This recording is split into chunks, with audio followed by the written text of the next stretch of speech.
नमस्कार, मैं हूं सुशील बहुगुणा। यूक्रेन पर रूस के चौतरफा हमले लगातार चौथे दिन भी जारी हैं। यूक्रेन का दावा है कि उसने अपने एक बड़े शहर खार्किव को रूसी सैनिकों के कब्जे से छुड़ा लिया है। उधर राजधानी कीव में सुरक्षा बल रूसी सैनिकों से भिड़े हुए हैं। अभी तक की आधिकारिक जानकारी के मुताबिक इस संघर्ष में अब तक 200 से ज्यादा लोगों की मौत हो चुकी है, 1000 से ज्यादा लोग घायल हुए हैं। लेकिन वास्तविकता इससे कहीं ज्यादा भयानक हो सकती है, क्योंकि जिन इलाकों में यूक्रेन की सेना और आम नागरिक रूस के हमलावर सैनिकों से लड़ रहे हैं, वहां की जमीनी हकीकत अभी पूरी तरह सामने नहीं आई है। रूस की सेना कीव में चारों ओर से घुस आई है और बम धमाकों और गोलियों की आवाज रह रहकर सुनाई दे रही है। इस बीच यूक्रेन को कई देशों की ओर से सैन्य और अन्य मदद मुहैया कराई जा रही है। जर्मनी ने एंटी टैंक हथियार और मिसाइल यूक्रेन के लिए भेजे हैं। चेक सरकार ने भी हथियार मुहैया कराए हैं।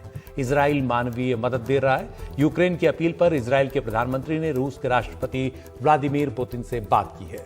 तुर्की ने रूस की हमलावर कार्रवाई को युद्ध बताया है।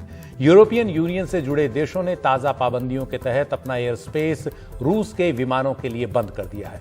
अमेरिका और यूरोपीय देशों ने रूस पर पहले ही कई आर्थिक पाबंदियों का ऐलान कर दिया है। इस बीच एक बड़ी और चिंता वाली खबर यह है कि रूस के राष्ट्रपति व्लादिमीर पुतिन ने पश्चिमी देशों के रुख को देखते हुए अपने परमाणु हथियारों को हाई अलर्ट पर रखने का आदेश दिया है। पुतिन के इस कदम से तमाम देशों की चिंताएं और बढ़ गई हैं। हालांकि कई जानकार इसे रूस की ओर से दबाव बनाने की रणनीति के तौर पर ज्यादा देख रहे हैं।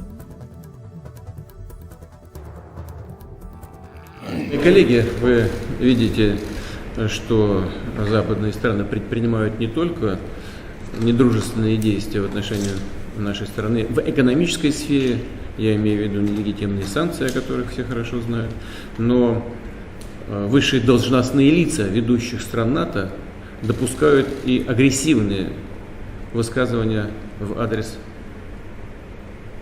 нашей страны. Поэтому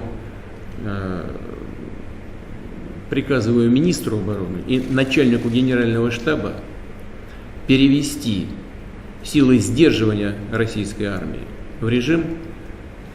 в особый режим несения боевого дежурства.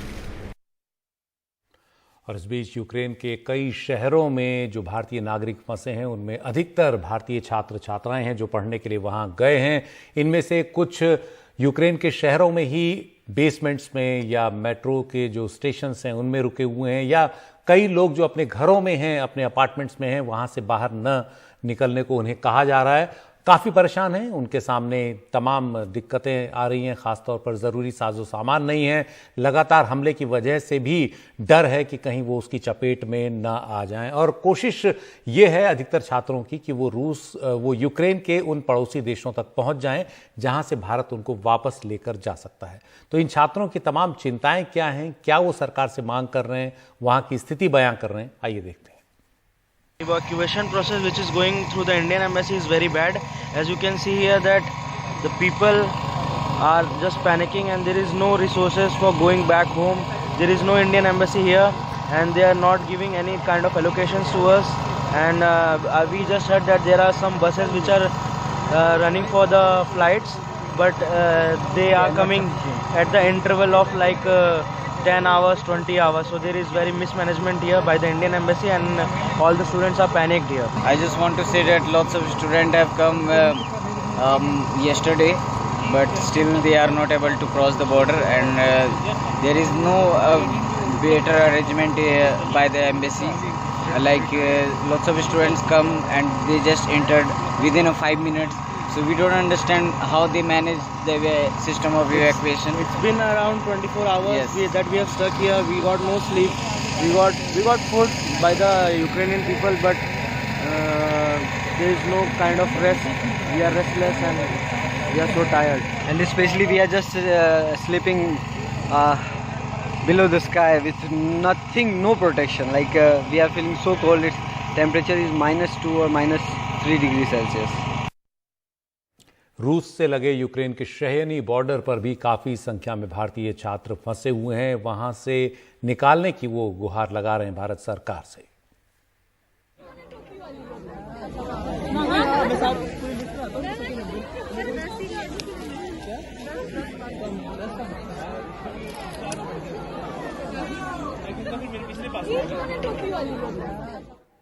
और कई जगहों पर यूक्रेन की सीमा पर जो जवान सुरक्षा बल तैनात हैं उन पर आरोप लग रहा है कि उन्होंने भारतीय छात्रों के साथ मार पिटाई भी की है।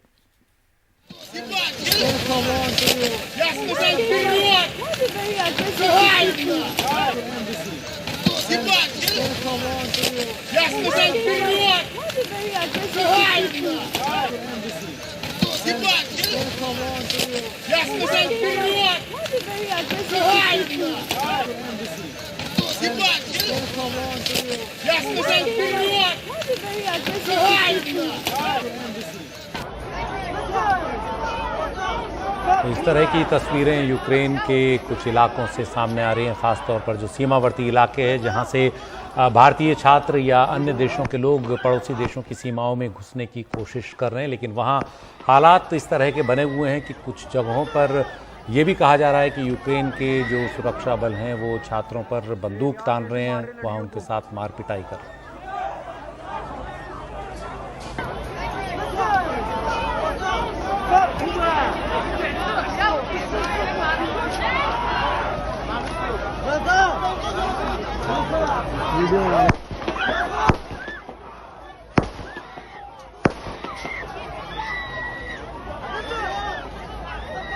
हमको इंडियन एम्बेसी यहाँ से बाहर निकाले।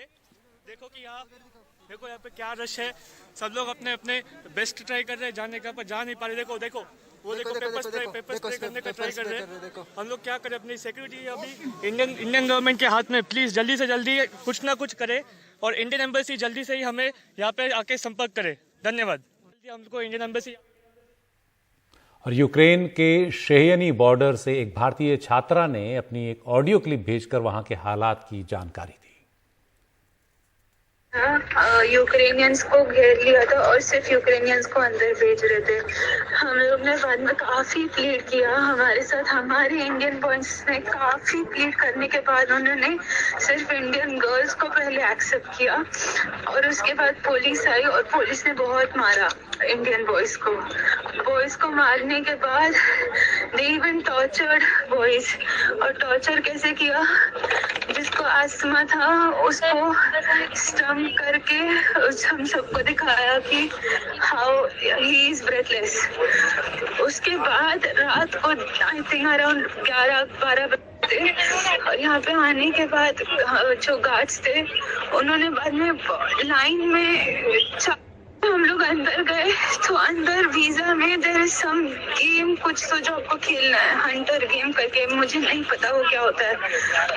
उधर जाने के बाद वो रॉड लेके खड़े थे, गन लेके खड़े थे और फिर उसके बाद हमें उन्होंने बोला कि this is you have to, आपको ये गेम खेलना है, उससे वीजा मिलेगा।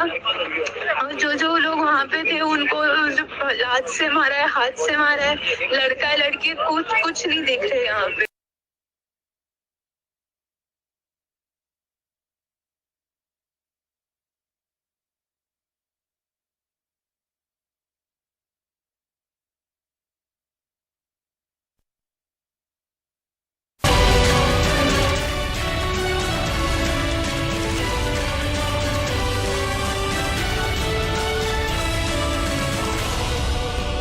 यूक्रेन पर रूस के हमले के बाद यूक्रेन के कई शहरों में हालात काफ़ी ख़राब है। लड़ाई लगातार छिड़ी हुई है यूक्रेन के सुरक्षा बलों और रूस के हमलावर सैनिकों के बीच। कीव, खार्किव और सूमी ये ऐसे शहर हैं जहां काफ़ी ज़्यादा इस वक्त लड़ाई चल रही है और करीब भारतीय जो छात्र हैं, छात्राएं हैं, 15,000 के करीब, वो अलग अलग जगहों पर फंसे हुए हैं। यूक्रेन के सूमी शहर में भी ऐसे कई भारतीय छात्र हैं। वो किस तरह की परेशानियों के बीच हैं, वहाँ पर डिपार्टमेंटल स्टोर में राशन उनके लिए अब ना के बराबर है। इस सब पर देखिए कुछ छात्रों की भेजी ये तस्वीरें, ये वीडियो। सुमी के हम अभी एटीबी में हैं। हम आपको दिखाते हैं कि यहाँ पे क्या इंडियन स्टूडेंट जो हैं वो क्या क्राइसिस फेस कर रहे हैं। आप यहाँ पे हमारे पीछे जो देख रहे हैं इसमें पहले ब्रेड हुआ करता था पर आज ये सारी खाली है। और भी आगे चलते हैं, आप यहाँ देख सकते हैं कि हर जगह सारे फूड के क्राइसिस है, कुछ नहीं। यहाँ पे ये ब्रेड का जोन था, इसमें भी सारे खाली हैं। अगर हम इधर देखें, इधर आप देख सकते हैं यहाँ भी सारे खाली हैं। और अगर बात करें जो हम जनरल यूज का जो हमारे सब्जी होते थे, आलू प्याज, आप यहाँ पे देख सकते हैं इसका क्या कंडीशन है। इधर से मैं दिखा रहा हूँ, आप यहाँ देखें, इसमें बस सड़ा सा 2-3 प्याज बाकी है और इधर भी वही हाल है, ना आलू है ना प्याज है। यहाँ पे आलू हुआ करता था, ये भी सारे खाली हैं।